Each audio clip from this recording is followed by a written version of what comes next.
नमस्कार दोस्तों, स्वागत है आपका इस नए वीडियो में। हमारी जिंदगी में कई बार हम खुद को एक मुश्किल घड़ी में पाते हैं। कई बार हमें बड़े फैसले लेने पड़ते हैं, लेकिन हमें यह नहीं पता होता कि वो सही है या गलत। क्या उस फैसले का परिणाम हमारे जीवन में खुशियां लाएगा या मुसीबत। लेकिन कई बार हमारे पास सही निर्णय लेने की सुझाव नहीं होते और हम जल्दबाजी में फैसला कर लेते हैं, और उन फैसलों की वजह से हमारी जिंदगी सुखमय हो सकती है या फिर हमारी जिंदगी नरक से भी बढ़कर हो सकती है। इसलिए सही फैसला लेने की क्षमता हमारे जीवन में सफलता हासिल करने के लिए आवश्यक है। तो चलिए आज की इस बोध कहानी के माध्यम से जानते हैं कि जीवन में सही फैसले कैसे लिए जाएं, और यह भी कि सही निर्णय लेने के तरीका कौन सा है। तो बिना किसी देरी के कहानी शुरू करते हैं दोस्तों। कई साल पहले की बात है। एक छोटे से राज्य में एक बौद्ध भिक्षु निवास कर रहे थे, जिन्हें सभी जगहों पर उनके ज्ञान के बड़े चर्चे थे। वह बौद्ध भिक्षु बहुत ज्ञानी थे। उनके पास लोग बहुत दूर दूर से आते थे ताकि वे उनसे अपनी समस्याओं का समाधान प्राप्त कर सके। उनके पास कोई भी कैसी भी समस्या लेकर क्यों ना आए, वह समस्या का समाधान अवश्य करते थे। जब भी वह किसी की समस्या सुनते तो उस समस्या को बड़े ही ध्यान से सुनते, समझते, उसमें लीन हो जाते, और उसके बाद कुछ देर के लिए वह आंखें बंद करते और समस्या के बारे में अच्छे से सोच विचार करते और उसके बाद उसका समाधान देते। ऐसे में कोई भी व्यक्ति उनके बारे में केवल एक ही बात सोचता था, शायद इन साधु के पास कोई ऐसी चमत्कारिक शक्तियां हैं जिससे यह समाधान पूछते हैं और उसके बाद हमें वह समाधान बताते हैं। एक बार एक युवक ने उन महाराज से यह पूछ भी लिया, क्या आपके पास ऐसी कोई चमत्कारी शक्तियां हैं जिसके कारण आप हमारी समस्याओं का समाधान करते हैं, या आपके पास ऐसी कोई दिव्य दृष्टि है जिससे आप हमारी समस्याओं का समाधान खोज पाते हैं। उस युवक की यह बात सुनकर वह साधु जोर जोर से हंसने लगे, लेकिन उन्होंने उस युवक की बात का कोई जवाब नहीं दिया।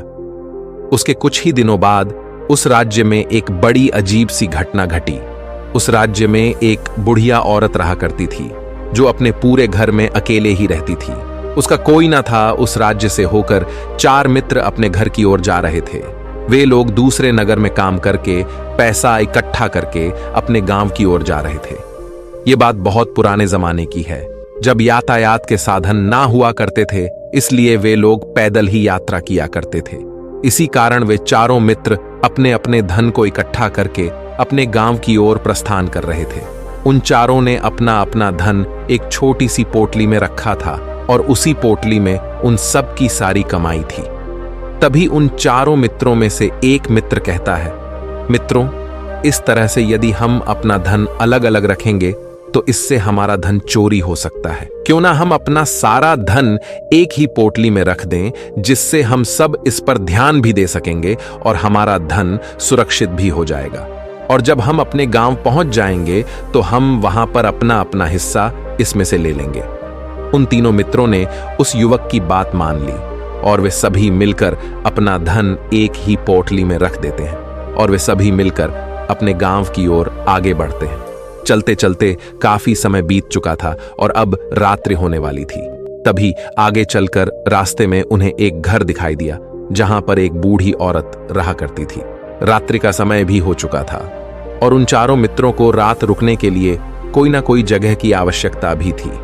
ऐसे में उन चारों ने मिलकर यह योजना बनाई कि वे लोग आज रात इसी घर में ठहरेंगे। इसलिए वे चारों लोग उस घर की ओर आगे बढ़ते हैं। उस घर का दरवाजा खटखटाते हैं। तभी सामने से एक बूढ़ी औरत दरवाजा खोलती है और उन चारों मित्रों में से एक मित्र हाथ जोड़कर उस बूढ़ी औरत से कहता है, माता जी, हम अपने गांव की ओर जा रहे थे, लेकिन यहां रास्ते में ही रात हो गई और अब हम इतनी रात में सफर नहीं कर सकते। इसलिए हमारी आपसे विनंती है कि हम आपके यहाँ पर एक रात रुकना चाहते हैं। सुबह होते ही हम यहाँ से चले जाएंगे। उस बूढ़ी औरत ने काफी देर सोच विचार किया और उसके बाद वह बूढ़ी औरत कहती है, ठीक है, तुम सभी आज रात के लिए यहाँ पर रुक सकते हो। मुझे कोई दिक्कत नहीं, मैं खाना बनाने जा रही हूँ। कहो तो तुम लोगों के लिए भी बना दूं। उन चारों ने सहमति जताते हुए कहा, हाँ बिल्कुल।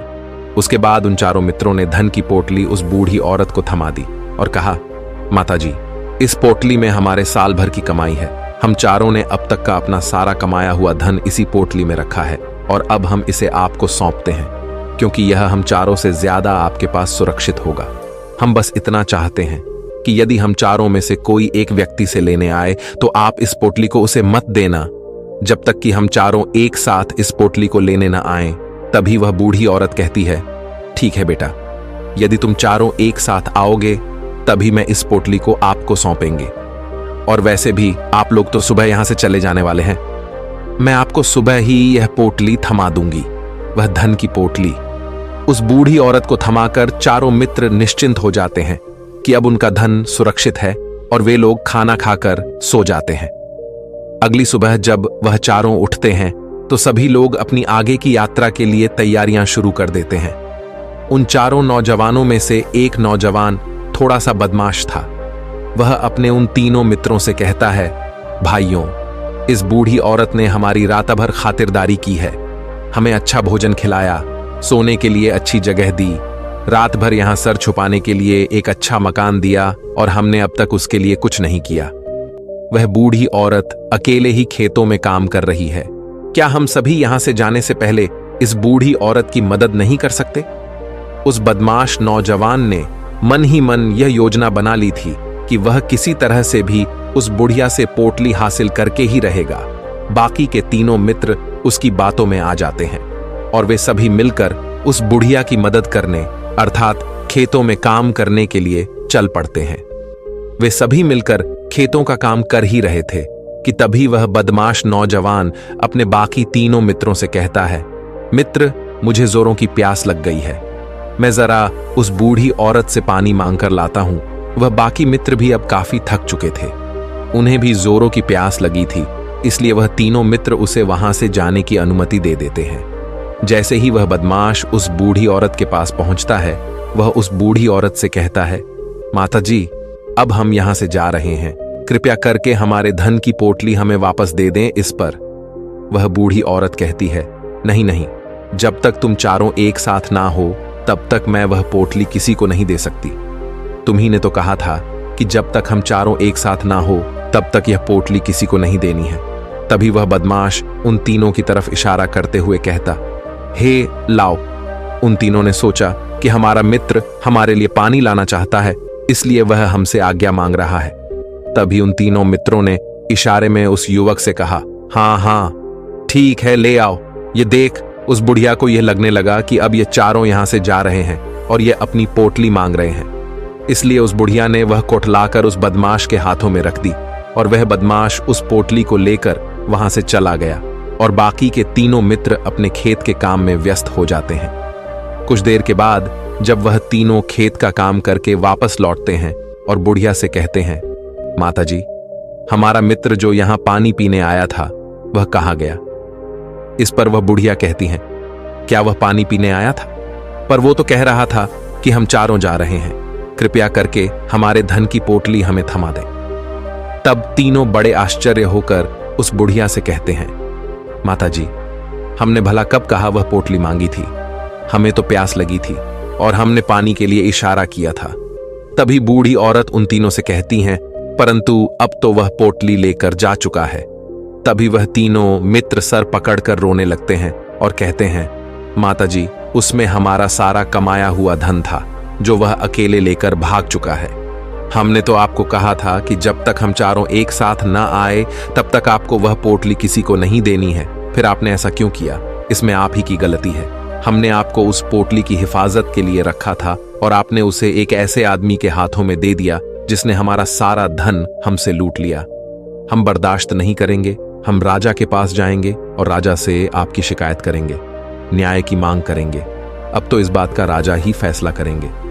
तीनों नौजवान क्रोधित होकर राज दरबार में पहुंच जाते हैं और अपनी सारी समस्या उन राजा को बता देते हैं। जब वह राजा उन तीनों नौजवानों की बात ध्यानपूर्वक सुनता है तो वह तुरंत ही उस बुढ़िया को राज दरबार में पेश होने का आदेश देता है।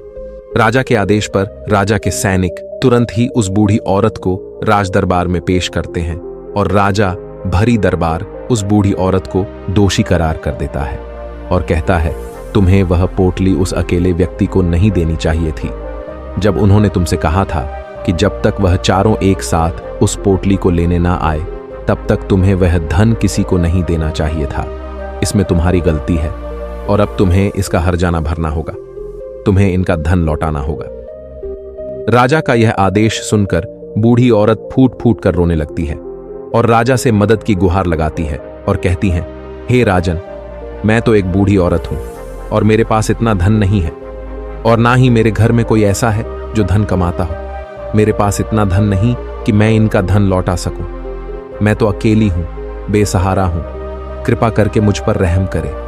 लेकिन राजा उस बूढ़ी औरत की एक नहीं सुनता। वह बूढ़ी औरत रोते हुए अपने घर की ओर जा रही थी। ये सोच रही थी कि आखिर मैं इतना धन कहां से लाऊं, कि कैसे मैं उन लोगों का यह धन उन्हें लौट आऊंगी। मेरे पास इतना धन नहीं है। मैं क्या करूं, कैसे करूं, कहां से लाऊं इतना धन? यदि मैंने उनका धन नहीं लौटाया तो मुझे राजा मार डालेगा। वैसे भी मेरी ही गलती है। जब उन चारों ने मिलकर मुझसे कहा था कि जब तक हम चारों एक साथ ना आए तब तक वह पोटली किसी को नहीं थमानी है, फिर भी मैंने वह पोटली केवल उस एक व्यक्ति को थमा दी। इसमें गलती तो मेरी ही है। वह रोते रोते ये सारी बातें सोचते हुए अपने घर की ओर जा रही थी। तभी रास्ते में उस बूढ़ी औरत को वहीं संत मिले जो उस नगर में किसी भी समस्या का समाधान बड़ी ही सरलता और सहजता से करते हैं। उन्होंने उस बूढ़ी औरत से कहा, क्या बात है बेटी, क्यों रो रही हो? इस पर वह बूढ़ी औरत उस संत को सब कुछ सच सच बता देती है और कहती हैं, हे महाराज, इसमें गलती तो मेरी ही है। उन चारों ने तो पहले ही कहा था कि जब तक वे चारों एक साथ ना आए तब तक वह पोटली मुझे किसी को नहीं देनी है। लेकिन मेरी हिम्मत मारी गई थी जो मैंने वह पोटली केवल एक व्यक्ति को थमा दी और वह उनका सारा धन लेकर वहां से भाग गया। लेकिन अब मुझे यह समझ नहीं आ रहा कि मैं वह सारा धन कहां से लाऊं, कैसे जुटाऊं। मेरे पास इतना धन नहीं है और राजा ने तो आदेश भी दे दिया है कि मुझे उनका धन लौटाना ही पड़ेगा। लेकिन मैं यह समझ नहीं पा रही कि इतना सारा धन मैं कहां से लाऊंगी।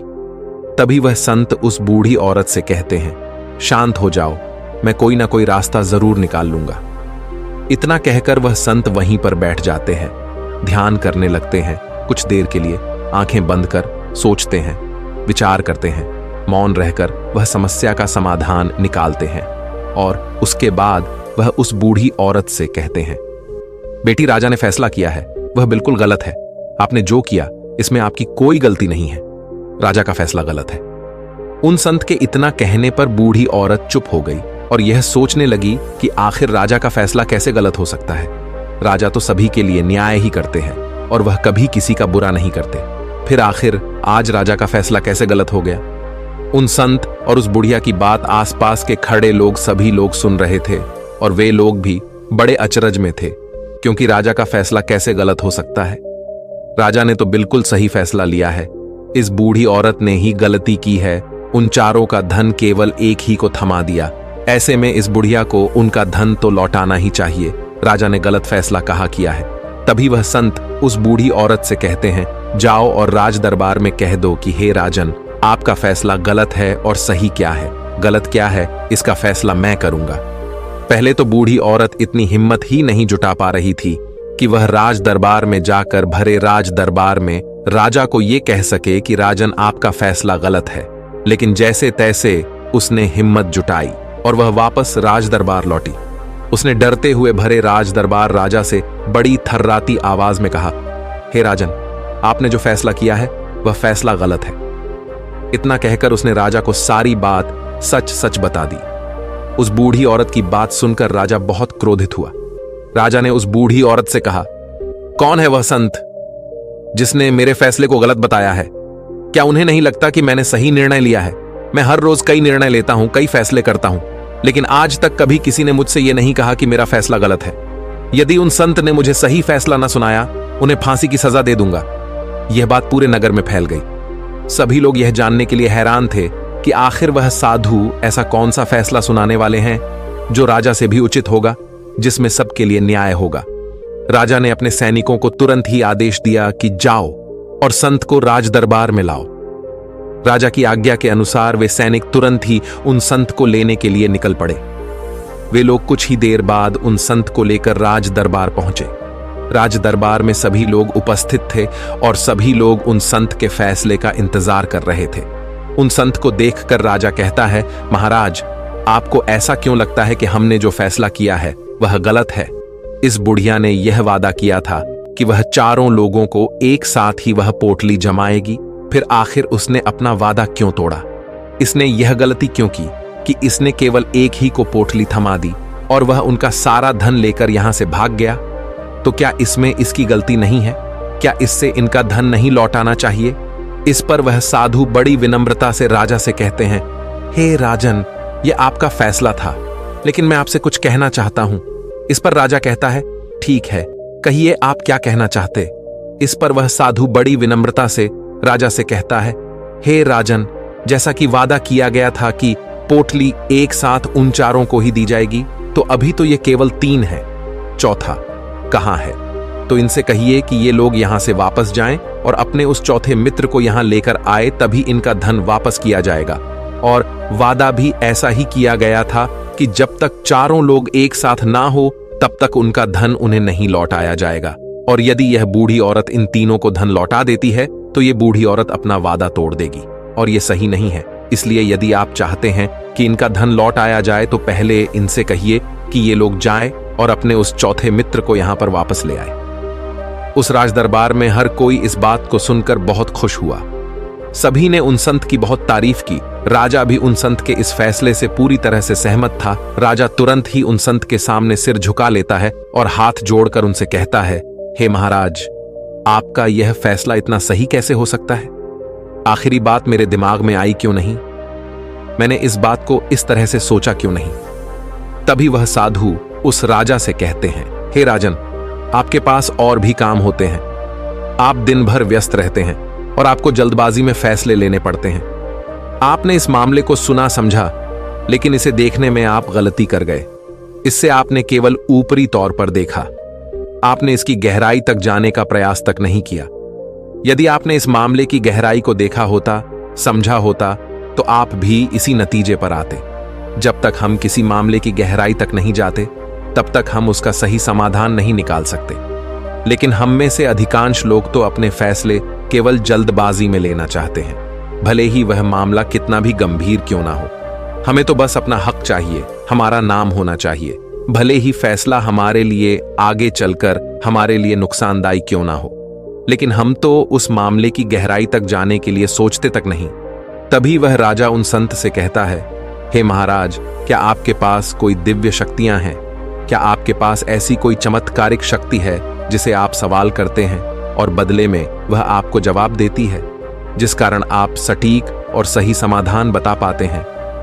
राजा की यह बात सुनकर वसंत मुस्कुराने लगे और राजा से कहते हैं, हे राजन, यह सवाल मुझसे कई लोगों ने पूछा है और मैंने कभी किसी का कोई जवाब नहीं दिया। लेकिन आप इस राज्य के राजा हैं, इसलिए मैं आपके इस प्रश्न का उत्तर देता हूं। आप में से कई लोगों को यहां ऐसा लगता है कि मेरे पास कोई ऐसी शक्तियां हैं जिससे मैं बात कर सकता हूं, जिससे मैं कोई भी समस्या का समाधान पा सकता हूं। लेकिन मैं आप लोगों को एक बात सच सच बता देता हूं, मेरे पास ऐसी कोई शक्तियां नहीं हैं। मैं तो केवल हर मामले की गहराई तक सोचता हूं, उस बात पर विचार करता हूं, और जब मैं विचार करता हूं तो मेरे सामने कई सारे समाधान आते हैं, और जो समाधान मेरे सामने आते हैं मैं उन पर भी विचार करता हूं, उनके बारे में भी गहराई तक जाता हूं। और जब मुझे लगता है कि इस समस्या का समाधान यही होना चाहिए, तभी मैं समाधान उस व्यक्ति को देता हूं ताकि वह अपनी समस्या का समाधान कर सके। अब आप ही सोचिए, आप जल्दबाजी में यह फैसला लेकर इस बुढ़िया का जीवन पूरी तरह से बर्बाद कर देते। हमारा पूरा जीवन केवल एक फैसले पर निर्भर करता है। यदि वह फैसला सही हुआ तो हमारा जीवन अच्छा बन जाएगा, और यदि वह फैसला गलत निकला तो हमारा जीवन नर्क से भी बदतर हो सकता है। इसलिए यदि आप सही और सटीक फैसला लेना चाहते हैं तो आपको मौन रहना सीखना पड़ेगा। मौन रहकर उस पर विचार करना सीखना होगा, क्योंकि हमारे फैसले ही हमारा भविष्य तय करते हैं, हमारी जिंदगी का अगला पड़ाव तय करते हैं। फिर चाहे वह फैसले छोटे हों या बड़े, वे ही हमारी जिंदगी को निर्धारित करते हैं। इसलिए सबसे पहले हमें सही फैसले लेने के लिए मौन रहना सीखना आवश्यक है, उन पर विचार करना आवश्यक है। और जब आप ऐसा करते हैं तो आपके सामने एक ही समस्या के कई सारे समाधान निकल कर आते हैं। और जब आप उन पर गौर करेंगे तो आपको यह समझ में आएगा कि उन फैसलों का समाधान कैसा होना चाहिए, कि समाधान से आपको क्या फायदा होगा और क्या नुकसान होगा, या उस समाधान पर सोच और विचार करने पर ही आप उसे समझ सकते हैं। और तभी आप यह निर्णय भी ले सकते हैं कि क्या यह समाधान उचित रहेगा या नहीं। और यह सब संभव हो सकता है यदि हम कम बोलना शुरू करें, अब पूरी तरह से मौन हो जाए। इसका अर्थ यह है कि आप भीतर से शांत हो जाएं। और जब आप भीतर से शांत होने लगते हैं तो आपका मन स्पष्ट होने लगता है, साफ होने लगता है, और आप किसी भी चीज पर सोच विचार कर सकते हैं। और जब आप भीतर से शांत होने लगते हैं तो आप ऊपर से भी कम बोलते हैं। और जब आप धीरे धीरे कम बोलने के आदी हो जाते हैं तो आप साफ और स्पष्ट तौर पर सोच और समझ पाते हैं। आपके विचारों में शुद्धता आ जाती है, जिससे आपको यह साफ और स्पष्ट देखने को मिल जाता है ये कौन सा फैसला सही होगा और कौन सा फैसला गलत होगा। आपको उस परिस्थिति में क्या करना चाहिए और क्या नहीं करना चाहिए। लेकिन हम में से अधिकांश लोग अपने आप को सही साबित करने के लिए, अपने आप को ऊंचा साबित करने के लिए अत्यधिक बोलते हैं, और इतना बोलते हैं कि हर कोई उनकी बातों को गंभीरता से नहीं लेता। उन्हें ऐसा लगता है कि मानो ज्यादा बोलना ही हमारे लिए हमारा शस्त्र है, लेकिन वह यह भूल जाते हैं कि वह अत्यधिक बोलकर मूर्ख बन रहे हैं। लोग हमारा मजाक बनाते हैं, हमें मूर्ख समझते हैं, हमसे दूर रहने लगते हैं क्योंकि उन्हें हमारी बक बक अच्छी नहीं लगती। लेकिन जब आप भीतर से शांत होने का प्रयास करते हैं और धीरे धीरे भीतर से शांत होने लगते हैं तो आप खुद ब खुद ऊपरी तौर पर कम बोलना शुरू कर देते हैं।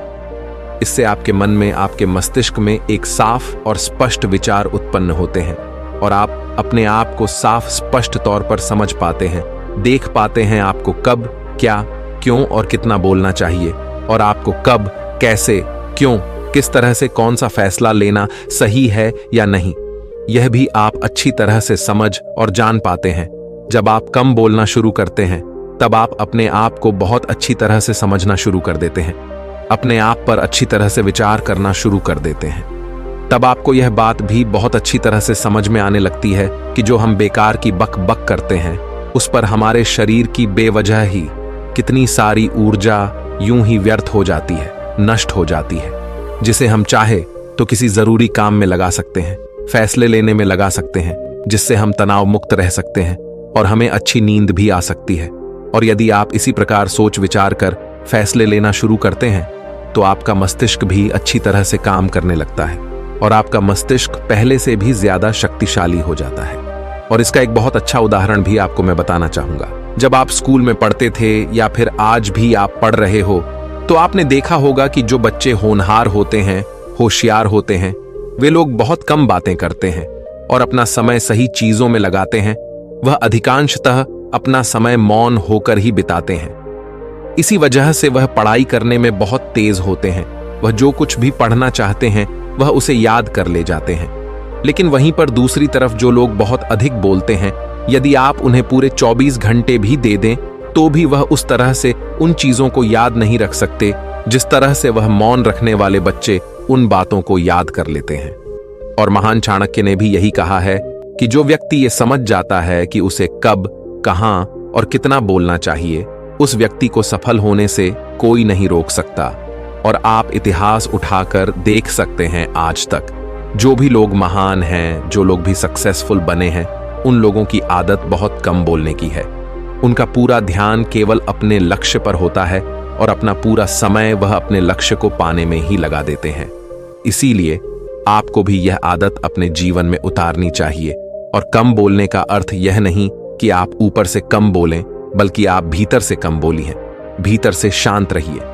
यदि आप रोज इसका अभ्यास करते हैं तो केवल कुछ दिनों में ही इससे होने वाले लाभ आपको आपके सामने नजर आने लगेंगे। दोस्तों, आपने आज के इस वीडियो से क्या सीखा वह मुझे आप कमेंट में बता सकते हैं। इसी के साथ मैं उम्मीद है कि आपको आज की वीडियो पसंद आई होगी, तो इस वीडियो को उस इंसान को शेयर करें जिससे ये कहानी सुनने की जरूरत है, और उसी के ठीक बाद चैनल को सब्सक्राइब करें। तो चलिए फिर मिलते हैं ऐसी एक और नई वीडियो में एक नए मैसेज के साथ। तब तक के लिए अपना ख्याल रखें। धन्यवाद और नमो बुद्धाय।